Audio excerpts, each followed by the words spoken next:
Everyone, welcome to your channel auto info with Rahul.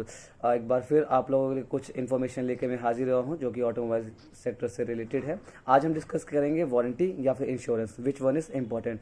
तो video के main topic पे जाने से पहले मैं रिक्वेस्ट करूँगा कि अगर अब तक आप लोगों ने चैनल को सब्सक्राइब नहीं किया है तो नीचे रेड बटन को प्रेस करके वीडियो को चैनल को सब्सक्राइब कर दीजिएगा और बेल आइकन दबाना ना भूलें, जिससे मैं जो भी वीडियो अपलोड करूं तो आपको उसके अपडेट मिलते रहें। और अगर आपको मेरी वीडियो अच्छी लगे तो लास्ट में लाइक बटन दबाना ना भूलें। वीडियो को ज़्यादा लंबा ना करते हुए चलते हैं सीधा अपने मेन टॉपिक पे। तो दोस्तों, होता क्या है, जब भी हम नई कार लेने जाते हैं तो वहाँ पे हमें गाड़ी में ex showroom, insurance, registration, warranty, तरह तरीके के प्राइस बताए जाते हैं। ठीक है, तो उसमें जब बात आती है एक्सटेंडेड वारंटी की तो अक्सर हमारे माइंड में आता है कि यार एक्सटेंडेड वारंटी क्यों लेनी, इंश्योरेंस तो हम ले ही रहे हैं और 2 साल की वारंटी तो कंपनी दे ही रही है। तो एडिशनल जो एक्सटेंडेड वारंटी है 3rd, 4th ईयर की या 5th ईयर की, तो वो हमें लेने का फ़ायदा क्या है। अगर कुछ होता भी है बाई चांस तो वो तो इंश्योरेंस में कवर हो जाएगा। बट हर बार चीज़ें सेम नहीं होती हैं। हर तरीके का फॉल्ट आपके इंश्योरेंस में कवर नहीं किया जाएगा। कुछ फॉल्ट होते हैं जो कि वारंटी के हैं, वो वारंटी में ही कवर किए जाते हैं। कुछ हैं जो कि इंश्योरेंस के हैं, वो इंश्योरेंस में ही किए जाते हैं। अब दोनों में डिफरेंस क्या है मैं वो आपको ब्रीफ करके बताता हूँ। वारंटी एक तरीके की एश्योरेंस होती है, एक मैन्युफैक्चरर के द्वारा दी जाती है जो कि अपने कस्टमर्स के लिए, कि एक सर्टेन टाइम के लिए उस कार के अंदर किसी भी मैकेनिकल या इलेक्ट्रॉनिक पार्ट के अंदर अगर किसी भी तरीके का कोई भी फॉल्ट आता है, XYZ, वो चाहे इंजन से रिलेटेड हो या गियर बॉक्स से रिलेटेड हो या आपके डिफरेंशियल से रिलेटेड हो या किसी भी सिस्टम से रिलेटेड हो, वो फॉल्ट अगर बाय डिफ़ॉल्ट आता है तो वो अंडर वारंटी कवर होता है। और इंश्योरेंस क्या है, इंश्योरेंस के लिए आप एक प्रीमियम पे कर रहे हैं जो कि आपको एक्सीडेंटल डैमेज से बचाता है।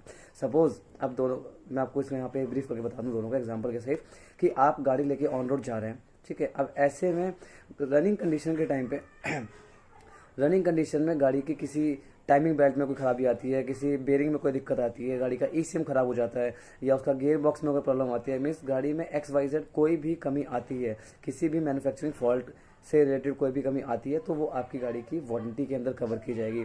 और ये तो थी वारंटी की बात। अब अगर बात करें इंश्योरेंस की, तो इंश्योरेंस हमारा तब काम आता है, लाइक अगर रोड पे चलते समय किसी दूसरी कार से एक्सीडेंट हो जाए या फिर गाड़ी चोरी हो जाए या फिर किसी डिजास्टर की वजह से कार प्रॉपर लॉस में चली जाए, प्रॉपर डैमेज हो जाए, तो इन केसेस में हमारा इंश्योरेंस काम आता है। बट वारंटी का अपना एक अलग सिनेरियो है, वो उसी जगह पर काम आएगी।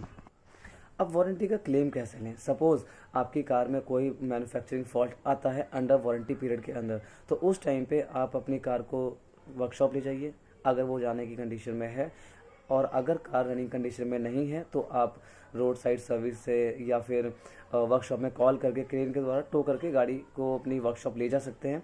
वहाँ पर वो car without any additional cost ठीक की जाएगी।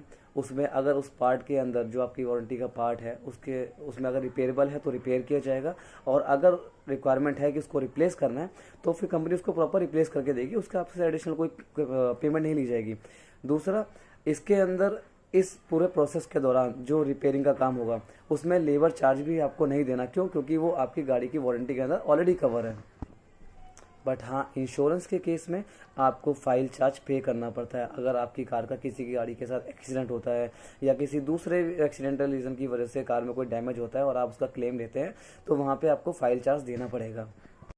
आज की वीडियो में इतना ही। अगर वीडियो अच्छी लगी हो तो लाइक ज़रूर कीजिएगा और शेयर ज़रूर कीजिएगा, और चैनल को लाइक और सब्सक्राइब करना ना भूलें। Thank you. जय हिंद।